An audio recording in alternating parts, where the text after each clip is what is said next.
সম্মানিত দর্শক, আসসালামু আলাইকুম। আমি ফাতেমা বলছি নারায়ণগঞ্জ থেকে। সবাইকে ওয়েলকাম জানিয়ে শুরু করছি নতুন দিনে নতুন আরও একটি ঘরোয়া ব্লগ। আশা করছি পুরো ভিডিওটি শেষ পর্যন্ত দেখবেন। ইনশাআল্লাহ ভিডিওটি আপনাদের কাছে ভালো লাগবে। শীত চলে আসছে, কাজও বেড়ে গেছে, ধুলাবালি বেড়ে গেছে। সকাল সকাল ঘুম থেকে উঠে প্রথমে আমি বাসি ঘর ঝাড়ু দিয়ে চা করে আপনার ভাইয়াকে খাইয়েছি। এরপর বিছানাপাতি গুছগাছ করার জন্য চলে আসলাম। এই তো এখানে এখন হচ্ছে বিছানাপাতি তোলে বিছানাটাকে ঝেড়ে নিয়ে এরপর হচ্ছে ফার্নিচার ঝেড়ে নিলাম। এখন ড্রেসিং টেবিল খাটটা মোছা দিতে হবে, মেশিন মোছা দিতে হবে। এই পাশের যে সুকেসটা আছে আমার বিজনেসের, তো সেটাও কিন্তু মোছা দিব। তো এইভাবে করে কিন্তু সব কিছু মুছে টুছে এরপর হচ্ছে গুছিয়ে রাখতে হবে। গুছানোর সংসার দেখতেও ভালো লাগে। ঘরের বিছানাপাতি এবং ডাইনিং টেবিল গোছানো থাকলে মনে হয় যে অর্ধেক কামই কমে গেছে। আর সব কাজ কিন্তু হেল্পিং হ্যান্ডদের দিয়ে করানো যায় না, আর তাদেরকে সব কিছু প্রতিদিন বলাও যায় না। মাঝে সাঝে দেখা যায় বলতে হয় যে এটা করে দিয়ে যাও, কিন্তু প্রতিদিন বললে কিন্তু তারা সেই কাজটা করতে চায় না।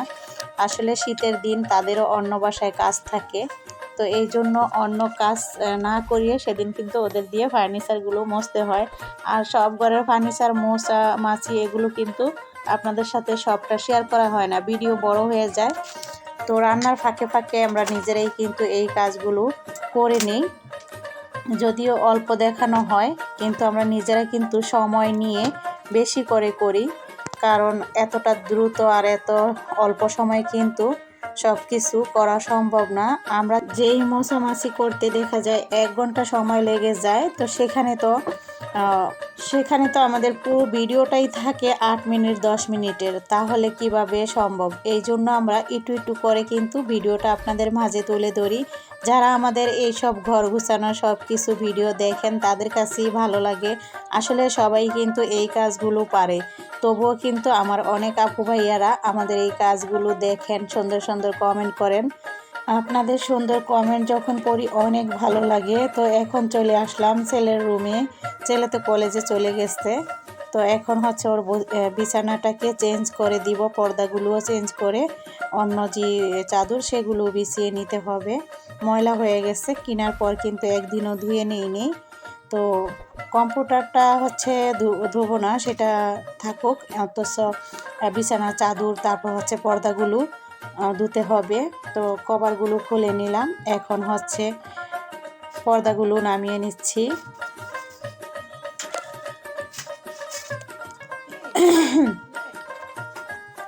এখন আমি এই আমাদের বেডরুমে যে পর্দাগুলো ছিল সেটা হচ্ছে এখানে আমি লাগিয়ে দিলাম, আর ওইগুলো হচ্ছে রেখে দিলাম আজকে ধুইতে। আজকে হচ্ছে শারমিন অল্প স্বল্প কাজ করেই চলে যাবে, তো ও হচ্ছে আমাকে বলে দিয়েছে যে কালকে কিন্তু বেশি একটা কিছু করতে পারবো না, আপা চলে যেতে হবে। তো এই জন্য কালকে হচ্ছে ভিজিয়ে দিব, আজকে আর ভিজাবো না, কিন্তু চেঞ্জ করে নিলাম। কারণ আমার ছেলের রুমের বিছানা এরপর হচ্ছে পর্দাগুলো বালিশগুলো মানে বালিশের কভারগুলো ময়লা হয়ে গেছে। কয়েকদিন ধরে বলতেছি যে চেঞ্জ করব, আসলে করা হয় না, তো আজকে আর সম্ভব না রাখা। তো এই তো গুছগাছ করে নিলাম, বিছানাটাকে পেতে নিলাম। তারপর হচ্ছে এই যে এই পাশে যে ওয়ার্ডরোবের উপরে, তারপর হচ্ছে সেলফটার উপরে অনেক ধুলা পড়ে আছে, সেগুলো আমি ঝেড়ে তারপর মুছে দিয়েছি।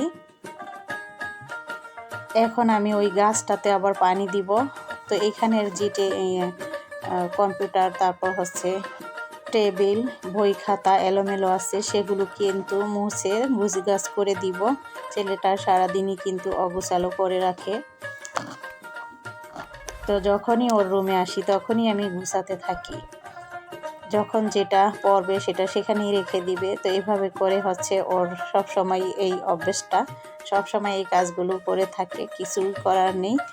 এই তো এখানে আমি গাছটাতে একটু পানি দিলাম, এটাতে পানি দিতে ভুলে যাই, তাই হচ্ছে এখন মনে পড়ছে পানিটাও দিয়ে দিয়েছি। সকালের নাস্তা খেয়ে নিলাম, আমি অবশ্য খাইনি। আর এই তো বিরিয়ানি গরম করে তারপর আপনার ভাইয়াকেও দিয়ে দিব, ইয়ামিনকে দিয়ে দিয়েছি। আপনার ভাইয়াকে বলছি যে এসে খেয়ে যাও, তো সে এসে খেয়ে গেছে। তারপর আমি একটু সেলাই করতে বসলাম। একটু সেলাই কাজ না করলেও কিন্তু হয় না, কাজের ফাঁকে ফাঁকে অল্প স্বল্প করেই করতে হয়, কারণ এখন কাজ করে সময়ই পাচ্ছি না, কি দিয়ে যে বেলা চলে যায়। আর একটু রাতে সময় থাকে সেলানোর, সেই সময় আবার ভিডিও এডিটিং করা, ভয়েস দেওয়া, সন্ধ্যার পর দিয়ে কিন্তু আমি সেই কাজটা করতে বসে পড়ি।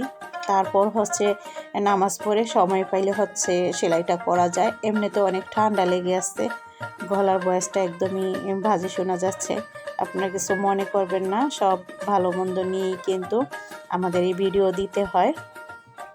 সে হচ্ছে মশলাটা আমি কষিয়ে নিলাম, ছোলা বুট দিয়ে হচ্ছে মুরগির পা রান্না করব। তো এই যে আমি হচ্ছে এখন মশলা কষানোর পর মুরগির পা, তারপর হচ্ছে গিলা, কলিজা আর 2-3 পিস মাংস আমি দিয়ে দিয়েছি ছেলের জন্য। ও হচ্ছে এগুলো খায় না, যদি খায় তো এই জন্য হচ্ছে দিয়ে দিলাম। এখন ভালো করে কষিয়ে নিব।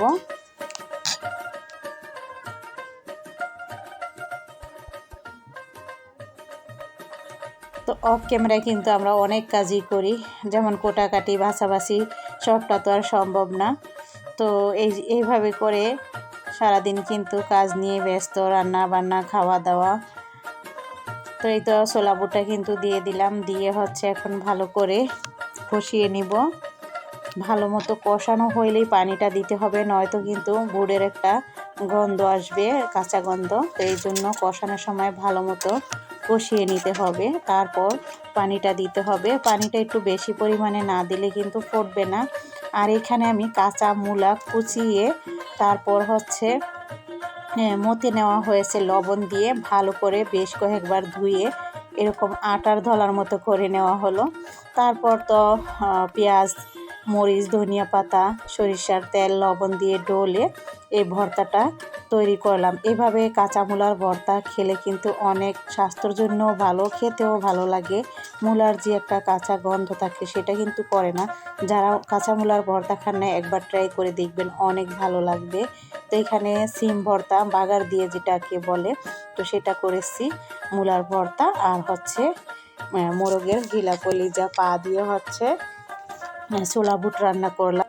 তো এই ছিল রান্না। এখন খাওয়া দাওয়ার পালা। আপনাদের ভাইয়া আসছে খাওয়ার জন্য, আর ওই যে আমাদের নিচে যে ভাই কাজ করে সেই ভাইও আসছে, ইয়ামিনকেও দিয়ে দিলাম।